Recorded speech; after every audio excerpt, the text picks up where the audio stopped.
क्या आप जानते हैं कि आज से 50 साल पहले हमारे देश में एक ऐसे बाबा हुए हैं जिन्हें भक्त हनुमान जी का अवतार मान।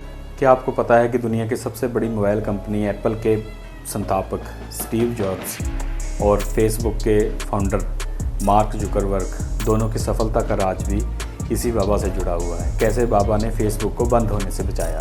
तो दोस्तों, आखिर कौन थे ये साधारण से दिखने वाले बाबा जिनकी चर्चा देश में ही नहीं विदेश में भी है। हम बात कर रहे हैं कैंची धाम के संत बाबा नीम करौली जी की। आज की वीडियो में हम उस रहस्य से पर्दा उठाएंगे जिसके आगे विज्ञान ने भी घुटने टेक दिए। ये बात है साल 1900 के आसपास की। उत्तर प्रदेश के फिरोजाबाद डिस्ट्रिक्ट के अकबरपुर गांव में एक ब्राह्मण परिवार में एक बालक का जन्म होता है जिसका नाम रखा गया लक्ष्मण दास शर्मा। और जैसे कि उस जमाने में होता था कि कम उम्र में ही लड़के लड़कियों की शादी करा दी जाती थी, लक्ष्मण दास के साथ भी वैसा ही हुआ। मात्र 11 वर्ष की आयु में उनका विवाह करा दिया गया। पर उनका मन कभी भी घर गृहस्थी में नहीं लगता था। उनका मन तो केवल हनुमान जी की भक्ति में ही लगता था, जिसके कारण शादी के बाद ही उन्होंने अपना घर छोड़ दिया और साधु संतों की तरह जीने लगे। और माना जाता है कि 17 साल की उम्र में उन्हें आध्यात्मिक ज्ञान मिल चुका था। लेकिन पिता की विनती पर वह वापस घर लौट आए और गृहस्थ जीवन में बिताने लगे। इसी दौरान उन्हें 2 बेटे और 1 बेटी हुई। पर जिसका मन हनुमान जी में लग चुका था वो कहाँ ये गृहस्थ जीवन बिता पाते। लेकिन साल 1958 में उन्होंने फिर अपना घर छोड़ दिया। तो दोस्तों, ये तो होगी लक्ष्मण दास जी की कहानी। बात है 2007 से 2008 के बीच की। उस वक्त फेसबुक बहुत मुश्किल दौर से गुजर रहा था। याहू और दूसरी बड़ी कंपनियां फेसबुक को खरीदना चाहती थी और फेसबुक के फाउंडर मार्क जुकरबर्ग फेसबुक को बेचने ही वाले थे। तभी उन्हें स्टीव जॉब्स ने कहा, तुम्हें एक बार भारत में उसी मंदिर में जाना चाहिए जहां मैं गया था। जिसके बाद मार्क जुकरबर्ग कैंची धाम आए और वहां कुछ समय बिताया। जिसके बाद कुछ ऐसा हुआ कि मार्क जुकरबर्ग ने फेसबुक को बेचने का सवाल ही छोड़ दिया और आज फेसबुक दुनिया की सबसे बड़ी कंपनियों में से एक है। ठीक वैसे ही स्टीव जॉब्स, जो कि दुनिया की सबसे बड़ी मोबाइल कंपनी एप्पल के फाउंडर हैं, वह भी 1974 में नीम करौली बाबा से मिलने कैंची धाम आए थे। पर वहां उन्हें पता चला कि बाबा ने तो पिछले साल ही देह त्याग दी, परंतु फिर भी कैंची धाम की ऊर्जा ने उन्हें बदल दिया। बात है 1971 की। तब बांग्लादेश की आज़ादी की लड़ाई चल रही थी। उसी वक्त नीम करौली बाबा दिल्ली में बिरला मंदिर में ठहरे हुए थे। तभी एक बांग्लादेशी वहां पहुंचा। वह बाबा से कुछ पूछना चाहता था पर संकोच कर रहा था। तब बाबा ने उन्हें कहे बिना ही उसे देखा और कहा, तुम चिंता मत करो, तुम्हारा भाई जल्द ही तुम्हारा राजा बनेगा। ये सुनकर वह आदमी चौंक गया कि बाबा को उनके मन की बात कैसे पता चली। साथ ही वह ये भी सोचने लगा कि उसका भाई तो पाकिस्तान की जेल में बंद है और उसे फांसी की सजा सुनाई गई है। उसके इतना सोचते ही बाबा ने कहा, अरे तुम अभी तक बैठे हो, जाओ और जाकर अपने भाई के आने की तैयारी करो। इतना कहते ही वह आदमी वहां से चला गया। अब आप सोच रहे होंगे कि आखिर वह आदमी कौन था। तो वह आदमी था बांग्लादेश का पहला राष्ट्रपति शेख मुजीबुर रहमान, और जो बाबा से मिलने आया था वह था शेख मुजीबुर रहमान का छोटा भाई। ये किस्सा हमें बताता है कि बाबा त्रिकालदर्शी थे, यानी भूतकाल और भविष्यकाल दोनों देख सकते थे। तो चलिए उस प्रसिद्ध और रोचक घटना को जानते हैं जिसने साधारण से लक्ष्मण दास को बना दिया नीम करौली बाबा। ये कहानी बताई थी रिचर्ड अल्बर्ट ने, जिन्हें बाबा ने रामदास नाम दिया था।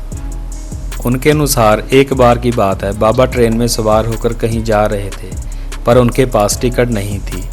इस पर टीटी ने उन्हें ट्रेन से उतार दिया। बाबा को जबरन उतारने के बाद मानो ट्रेन ने चलने से मना ही कर दिया हो। ड्राइवर की लाख कोशिशों के बावजूद ट्रेन नहीं चल रही थी। इसके बाद पूरी ट्रेन की जांच पड़ताल भी हुई पर कोई गड़बड़ी नहीं मिली, परंतु फिर भी ट्रेन चलने का नाम ही नहीं ले रही थी। तब ट्रेन में बैठे एक आदमी ने सुझाव दिया कि जिस बाबा को इस ट्रेन से जबरन उतारा गया है उन्हें वापस बिठा लिया जाए तो शायद ये ट्रेन चल पड़े। माना जाता है सबकी विनती पर बाबा ट्रेन पर चढ़ने के लिए मान गए, पर उन्होंने 2 शर्तें रखी। पहली शर्त तो ये थी कि रेलवे कर्मचारी आगे से सभी साधु संतों का सम्मान करेंगे, और दूसरी ये थी कि इस जगह पर यानी कि जहाँ ट्रेन रुकी है वहाँ एक रेलवे स्टेशन का निर्माण कराया जाए। उस समय रेलवे के अफसरों ने उनकी बात मान ली और बाबा को वापस ट्रेन में चढ़ा लिया, जिसके बाद मानो जादू सा हुआ और ट्रेन चल पड़ी। उस समय बाबा ने मजाक में कहा भी था कि भला मेरे चढ़ने से ये ट्रेन कैसे चल पड़ी। ये ट्रेन रुकी वह जगह थी, ट्रेन जहाँ रुकी वह जगह थी उत्तर प्रदेश के फर्रुखाबाद डिस्ट्रिक्ट के एक छोटे से गांव की, जिस गांव का नाम था नीम करौली।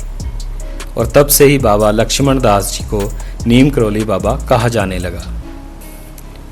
माना जाता है कि बाबा को लोगों के दुखों का पहले से ही ज्ञान था। उन्हें पता था कि नीम करौली गांव के आसपास एक भी रेलवे स्टेशन नहीं है, जिसके कारण लोगों को कई किलोमीटर पैदल चलना पड़ता था, और इसी कारण बाबा ने ये सब खेल रचा। तो दोस्तों, इस तरह लक्ष्मण दास बन गए नीम करौली बाबा। बाबा की श्रद्धा केवल हनुमान जी में थी और लोगों का मानना है कि वही हनुमान जी के अवतार थे। अब ये बात कितनी सच है ये तो नहीं पता, पर कुछ लोगों का ये भी दावा है कि उनकी परछाई में उन्हें कभी कभी पूंछ सा दिखाई देता था। बाबा ने कभी ये बातें स्वीकार नहीं की, यहाँ तक कि जब भी कोई उनके पैर छूने आता तो मना कर देते थे और कहते थे कि पैर मेरे ना छुओ, हनुमान जी के छुओ, मैं तो बस उनका एक साधारण सा भक्त हूँ। बाबा की सादगी को देखकर लोग उनके दीवाने हो जाते थे। तो आइए जानते हैं उन कड़ियों को जो हनुमान जी को और बाबा को आपस में जोड़ती हैं। बाबा नीम करौली हनुमान जी के बहुत बड़े भक्त थे और माना जाता है कि उन्होंने उनके लिए 13 सालों तक एक गुफा में तपस्या भी की थी, जिसके बाद उन्हें हनुमान जी की तरह ही कुछ सिद्धियां प्राप्त हुई।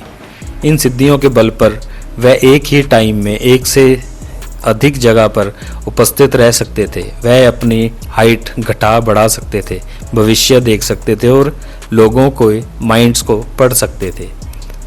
परंतु नीम करौली बाबा ने कभी ये बातें स्वीकार नहीं की। लेकिन उनकी कहानियाँ, एक समय नीम करौली बाबा अपनी दाढ़ी बनवाने नाई के पास गए हुए थे। उस समय वह नाई काफ़ी दुखी था। बाबा ने उससे पूछा कि क्या बात है, तुम दुखी क्यों हो?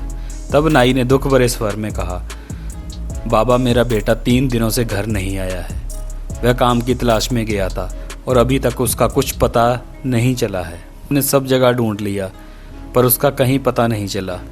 इतना सुनते ही बाबा वहाँ से उठकर चले गए। नाई आश्चर्यचकित हो गया क्योंकि उनकी दाढ़ी अभी पूरी नहीं बनी थी। उनकी दाढ़ी पर अभी भी साबुन और झाग लगी हुई थी। पर फिर 2 मिनट बाद बाबा वापस आ गए और अपनी दाढ़ी बनवा ली। इसके बाद जब नाई अपने घर पर गया तो बेटा घर वापस आ चुका था। ये देखकर वह बहुत खुश हुआ और पूछा कि इतने दिनों तक तू कहाँ था? तब उसके बेटे ने कहा कि पिताजी मैं काम की तलाश में काफ़ी दूर निकल गया था और आखिर में देखा कि मेरे पास वापस लौटने के लिए पैसे ही नहीं थे। तभी एक बाबा आए मोटी चादर ओढ़े हुए, जिनकी दाढ़ी के बालों में साबुन लगा हुआ था। उन्होंने मुझे पैसे दिए और तुरंत घर जाने को कहा। अब नाई समझ गया कि वह और कोई नहीं था बल्कि नीम करौली बाबा ही थे। पर वह सोचकर भी हैरान था कि बाबा तो केवल 2 मिनट के लिए ही गए थे। आखिर इतने कम समय में इतनी लंबी दूरी कैसे? उन्हीं में से सबसे प्रसिद्ध कहानी है बुलेट प्रूफ जैकेट या बुलेट प्रूफ चादर की। ये घटना है उत्तर प्रदेश के फर्रुखाबाद डिस्ट्रिक्ट के फतेहगढ़ की। एक दिन नीम करौली बाबा एक घर में जाते हैं। वहाँ 2 बुजुर्ग पति पत्नी रहा करते थे। उन्होंने नीम करौली बाबा को जो भी रूखा सूखा था वह खाने के लिए दिया, जिसके बाद बाबा के सोने के लिए चारपाई का बंदोबस्त किया और उन्हें एक चादर दी, जिसके बाद बाबा सोने चले गए। हालांकि उन दोनों को ये अफसोस था कि वह बाबा के लिए कुछ खास नहीं कर पाए, जिसके बाद वह भी सोने चले गए। अचानक रात में बाबा के चिल्लाने की आवाज़ें आने लगी, मानो वह दर्द से कराह रहे हों। पर उस पति पत्नी में हिम्मत नहीं हुई कि वह बाबा के पास जाकर पूछ सकें। फिर सुबह बाबा जाने लगे तो जाने से पहले उन्हें कंबल को मोड़ दिया और उन्हें कहा कि इसे गंगा में बहा देना और ध्यान रहे इसे खोलने की कोशिश मत करना। इतना कहकर बाबा वहाँ से चले गए, जिसके बाद बुजुर्ग पति पत्नी कंबल को लेकर गंगा की ओर चल पड़े। कंबल काफ़ी भारी था, मानो उसके अंदर लोहा रखा हो, पर बाबा के आदेश के चलते उन्होंने उसे खोलकर नहीं देखा और कंबल को गंगा में बहा दिया। लेकिन ये कहानी यहीं ख़त्म नहीं होती। असली कहानी तो अब शुरू होती है। समय बीतता गया और ठीक 1 महीने बाद उनका बेटा वापस आया और उसने जो खुलासा किया वो चौंकाने वाला था। दरअसल जब नीम करौली बाबा उनके घर आए थे उस समय 2nd वर्ल्ड वार चल रहा था और इंडिया अंग्रेज़ों का गुलाम था, जिसके कारण उस बुजुर्ग दंपति का बेटा उस समय बर्मा के बॉर्डर पर अंग्रेज़ों की तरफ से जापानियों के खिलाफ जंग लड़ रहा था। उसने खुलासा किया कि जंग के दौरान एक रात अचानक जापानियों ने ब्रिटिश सोल्जर पर अटैक कर दिया। अटैक इतना बड़ा था कि ब्रिटिश आर्मी कम पड़ने लगी। सारी रात दोनों ओर गोलियां चलती रहीं। उसे लगा कि अब वो कभी घर नहीं जाएगा, क्योंकि जापानी सोल्जर काफ़ी ज़्यादा थे और ब्रिटिश सोल्जर काफ़ी कम थे और धीरे धीरे और भी कम होते जा रहे थे। वो जंग के बीचों बीच खड़ा था, पर अचानक चमत्कार होने लगा। सारी गोलियां उसके अगल बगल से निकलने लगी। दुश्मनों के एकदम पास होने के बावजूद उसे एक भी गोली नहीं लग रही थी और सुबह होते होते ब्रिटिश आर्मी की फोर्स आ गई और वह बच गया। ये सारी बात सुनकर बुजुर्ग दंपति को याद आया कि वही रात थी जब नीम करौली बाबा उनके घर आए थे। अब बुजुर्ग दंपति के सामने पूरा मामला साफ था। वह समझ गए उस चादर के अंदर कुछ नहीं बल्कि गोलियां थी जो उनके बेटे पर चल रही थी और बाबा उन्हें अपने अंदर ले रहे थे और दर्द से कर्रा रहे थे। ये स्टोरी काफ़ी फेमस है, आपको कई जगह सुनने को मिलेगी और ऐसे और भी स्टोरीज़ हैं। वैसे बाबा की कहानियाँ कभी ख़त्म नहीं होगी, इसलिए चलिए अब जानते हैं कैंची धाम के बारे में, जो आज भी लाखों श्रद्धालुओं के लिए एक तीर्थ स्थल है, जहाँ जाने से मन शुद्ध हो जाता है और लोग अपने आप को पहचान पाते हैं। कैंची धाम सिर्फ भारत में ही नहीं बल्कि विदेशों में भी काफ़ी फेमस है। यहाँ पर देश और विदेश से लाखों की तादाद में लोग आते हैं। आइए जानते हैं कैंची धाम की स्थापना की कहानी। नैनीताल से लगभग 17 किलोमीटर की दूरी पर बसा है कैंची धाम आश्रम। इस आश्रम का नाम कैंची धाम क्यों है? दरअसल यहाँ एक मोड़ है जिससे 2 पहाड़ एक दूसरे को कैंची की तरह काटते हैं, जिस कारण इस जगह का नाम कैंची धाम रखा गया है और आज के टाइम पर यही बाबा का आश्रम है। हर साल 15 जून को यहाँ पर एक बड़े मेले का आयोजन होता है जिसमें देश विदेश से भक्त हिस्सा लेने आते हैं। हम कैंची धाम आश्रम के बारे में और भी डिटेल में बात है साल 1940 के आसपास की। नीम करौली बाबा एक छोटी सी घाटी के पास जाकर बैठ गए और एक आदमी को उसके नाम से पुकारते हुए कहा, पूरन यहाँ आओ। ये सुनकर वह आदमी हैरान हो गया कि उन्हें उनका नाम कैसे पता है।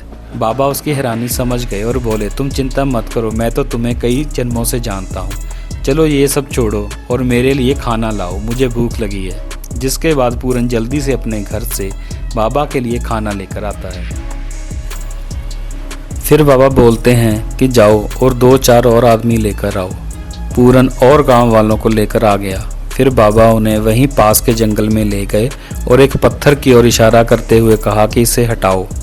ये बात सुनकर पूरन और उसके साथ आए लोग चौंक गए, क्योंकि उन्होंने अपना पूरा जीवन इसी जगह पर बिताया है, पर उन्होंने ना तो कभी ऐसी गुफा को देखा और ना ही उसके बारे में सुना। लेकिन बाबा की आज्ञा थी तो माननी ही थी।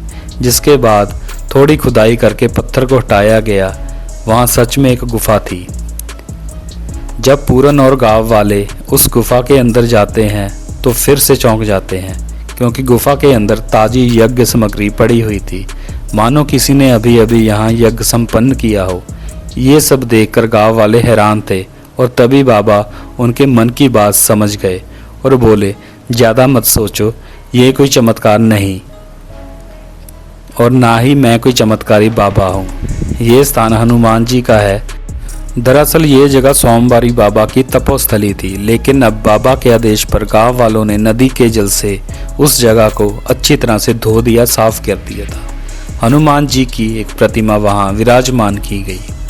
धीरे धीरे ये जगह गांव वालों के बीच में फेमस होने लगी और फिर आज तो इसे पूरी दुनिया कैंची धाम के नाम से जानती है। माना जाता है कि मूर्ति विराजमान करने के लगभग 22 साल बाद बाबा के ही आदेश पर यहाँ आश्रम का निर्माण किया गया। अब आश्रम कई मंदिरों से घिरा हुआ है, जिसमें हनुमान जी का मंदिर है और कैंची मंदिर भी शामिल है।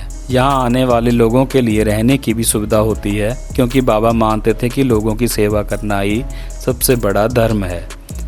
साथ ही यहाँ हर साल जून के महीने में वार्षिक भंडारे का भी आयोजन होता है, जिसमें 1 लाख से ज़्यादा लोग आते हैं। इसकी कहानी भी रोचक और रहस्यमयी है। एक समय भंडारे के दौरान घी कम पड़ गया। तब बाबा ने कहा कि नीचे बहती नदी से क्लिस्टर में पानी भरकर ले आओ।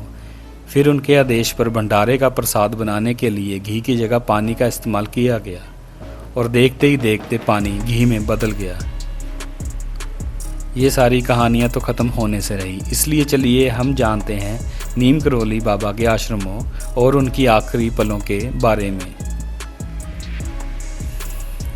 ये बाबा का केवल एक आश्रम नहीं था, इसके अलावा एक और आश्रम था जो उनकी ज़िंदगी का दूसरा ठहराव बना। वो आश्रम था भगवान श्री कृष्ण के शहर यानी कि वृंदावन में। ये आश्रम लगभग 1967 के आसपास बनाया गया। इस आश्रम में नीम करोली बाबा का महासमाधि मंदिर भी है और हर साल सितंबर में यहाँ महाभंडारे का आयोजन किया जाता है।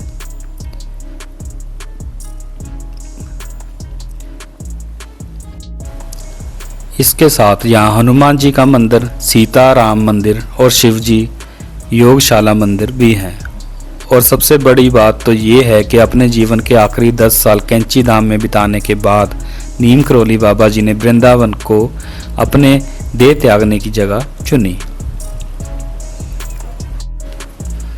बात है साल 1973 की। सितंबर का महीना था। नीम करोली बाबा अपने सीने में दर्द की शिकायत लेकर आगरा में हार्ट स्पेशलिस्ट के पास गए हुए थे, जिसके बाद वह कैंची धाम लौटने के लिए ट्रेन में चढ़े और रास्ते में ही उनकी तबीयत अचानक से गंभीर होने लगी और ट्रेन को मथुरा में ही रोक दिया गया।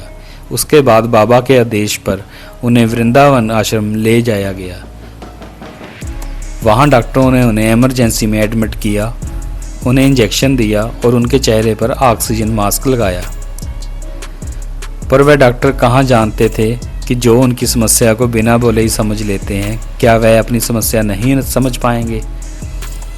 कुछ समय बाद डॉक्टर ने बताया कि बाबा डायबिटिक कोमा में हैं और उनके पल्स पूरी तरह से ठीक है।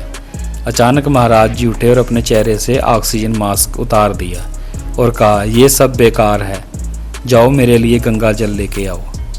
इसके बाद वह जय जगदीश हरे का जाप करने लगे और हर जाप के साथ उनकी आवाज़ धीमी होती गई और अंत करीब रात के 1:15 पर नीम करोली बाबा ने अपनी देह त्याग दी। जिसके बाद नीम करोली बाबा अपने शरीर में नहीं थे, पर भक्तों के मन में जिंदा थे और आज भी लाखों भक्त केवल शांति की तलाश में कैंची धाम आते हैं। ये थी एक महान संत की कहानी। अगर आपको वीडियो अच्छी लगी हो तो अपने मित्रों और रिश्तेदारों को जरूर शेयर करें। तो आपका पूरी वीडियो देखने के लिए बहुत बहुत धन्यवाद।